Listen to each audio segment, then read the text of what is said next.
Kalau dosa manusia diampuni oleh Yesus, maka manusia akan saling membunuh, akan berzina, dan akan melakukan perbuatan-perbuatan dosa yang lain.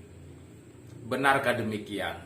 Salam, jumpa lagi bersama saya dalam Kristen Menjawab.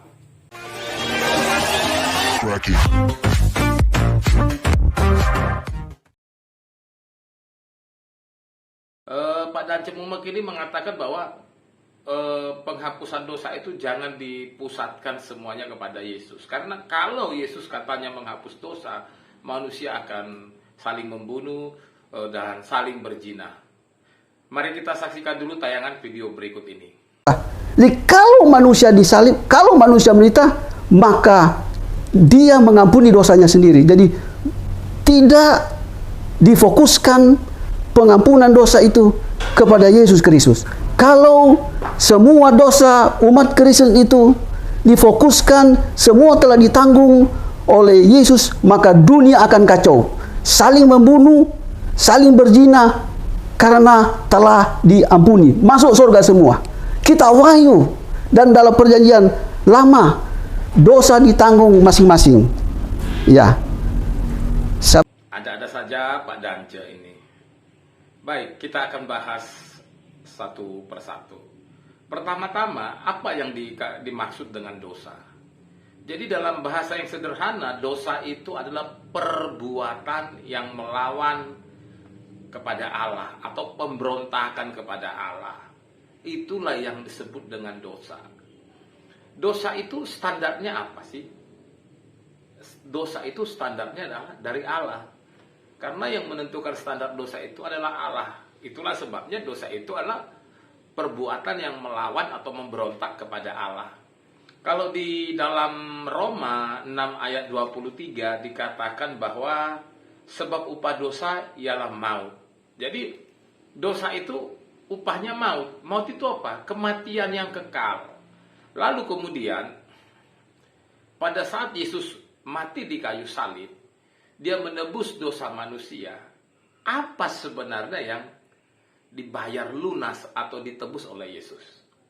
Jadi begini, penyaliban Yesus di kayu salib itu adalah untuk menyelamatkan manusia dari kematian yang kekal, dari maut itu. Kalau manusia tidak diselamatkan dari maut, maka manusia itu akan binasa. Dia tidak akan bisa bersekutu dengan Allah. Dia nggak akan bisa masuk sorga.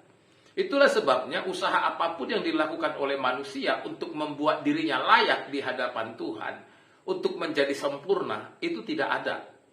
Tidak ada satu usaha manusia pun yang bisa membuat manusia itu layak di hadapan Allah. Perbuatan baik apa akan menyelamatkan? Tidak. Amal kita apakah akan menyelamatkan? Tidak.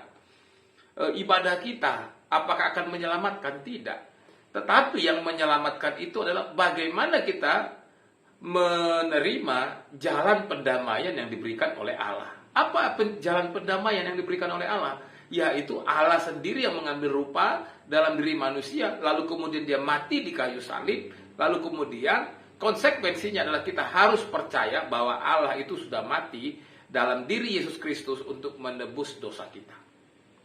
Saya rasa untuk di situ clear lah ya. Lalu kemudian apakah sesudah Yesus menyelamatkan atau menebus dosa kita, apakah kemudian orang bebas untuk berbuat dosa? Apakah setelah Yesus menebus dosa, lalu kemudian orang bebas mencuri, bebas membunuh, bebas berzina, dan bebas melakukan perbuatan-perbuatan dosa yang lain? Tentu tidak. Karena pada saat seseorang dia datang menerima Yesus sebagai Tuhan dan Juru Selamat, terlebih dahulu dia harus bertobat. Bertobat itu apa? Bertobat itu berarti dia meninggalkan dosa-dosanya yang lama, mengakui dosa-dosanya yang lama, dia sudah mati terhadap dosa-dosanya yang lama, dan dia ambil komitmen untuk tidak lagi berbuat dosa. Ini yang penting harus diingat. Lalu kemudian, pada saat Yesus menanggung dosa umat manusia, yang satu kita tidak boleh lupa adalah bahwa sekalipun dosa kita sudah ditanggung, tapi konsekuensi dari dosa itu masih harus tetap berjalan. Maksudnya apa? Kalau orang membunuh, maka ada konsekuensinya, dihukum. Yang menghukum siapa? Yang menghukum itu adalah tatanan atau aturan yang ada di mana kita tinggal. Karena kita kan hidup di dunia ini, hidup di negara kita ini, pasti ada aturan. Maka kalau orang membunuh, dia akan kena KUHP berapa, orang mencuri kena KUHP berapa, orang berzina kena KUHP berapa. Jadi kalau ditebus Yesus dosanya, dia bebas berbuat dosa, itu adalah paham yang keliru. Kelirunya jauh banget lagi. Kelirunya bukan 1 senti, tapi beratus-ratus kilometer itu kelirunya itu. Itulah sebabnya ketika orang sudah ditebus dosanya, dia harus mati bagi dosa-dosanya, dan dia harus berjanji untuk hidup di dalam Yesus. Hidup dalam Yesus berarti apa? Mengikuti apa yang Yesus mau. Apa itu yang Yesus mau? Meninggalkan dosa-dosanya dan hidup dalam Yesus. Hidup dalam Yesus itu bukan berarti bebas, malah lebih banyak lagi aturannya.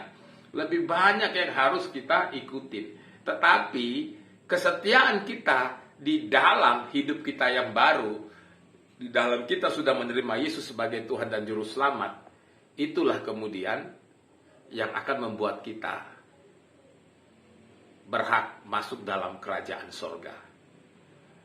Orang yang sudah ditebus dosanya oleh Yesus, bukan berarti dia bebas berbuat dosa. Dia tidak bebas berzina, dia tidak bebas mencuri, dia tidak bebas membunuh, dan dia tidak bebas melakukan dosa-dosa yang lain. Karena konsekuensi dosa itu tetap harus ditanggung. Ada hukum yang mengaturnya.